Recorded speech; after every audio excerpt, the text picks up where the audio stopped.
Hello EFBC, here we are. We find ourselves once again in another week of the coronavirus, and at this point it doesn't seem like things are getting better.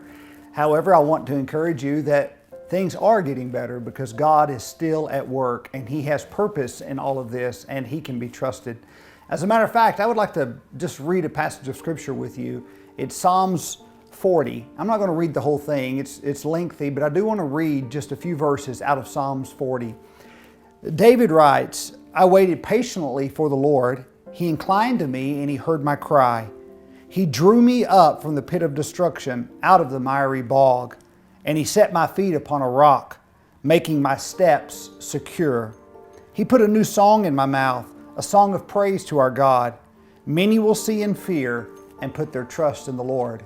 So when you look at Psalms 40, the very first thing that David does in verses 1 through 3 is he looks back in the past concerning God's past deliverance in his life. But you're also going to notice as you read through this psalm that he also looks forward to God's future deliverance. As a matter of fact, in verse 11, we read these words, "As for you, O Lord, you will not restrain your mercy from me.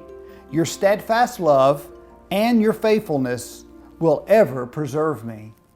Now, in one sense, we have David looking back toward God's past deliverances, and in another sense, we have David looking forward to God's future deliverance.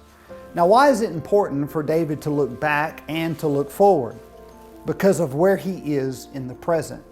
Now, according to this psalm, here's David's present situation. "Be pleased, O Lord, to deliver me. O Lord, make haste to help me." So apparently David, in his present situation, he was experiencing adversity, pain, and he was needing to be delivered in his present situation. So I want you to notice what David does.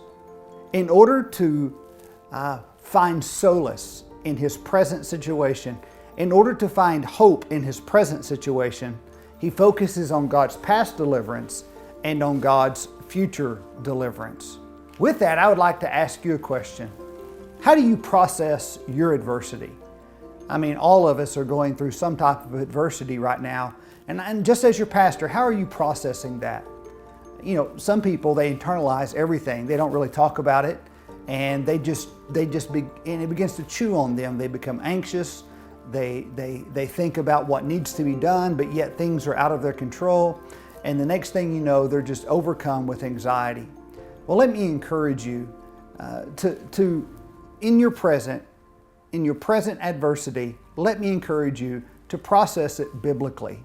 Look back to God's past deliverances in your life and look forward to God's future deliverances. And I believe that will help you to find peace in the midst of your present adversity. Well, you know, things are going on as normal as possible here at EFBC, which has been our goal from the beginning. We want to help things to be normal. And so we're going to continue on with live streaming our services. Right now, there is no change.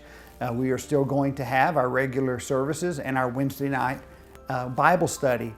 I also want to encourage you to neighbor your neighbor during this time.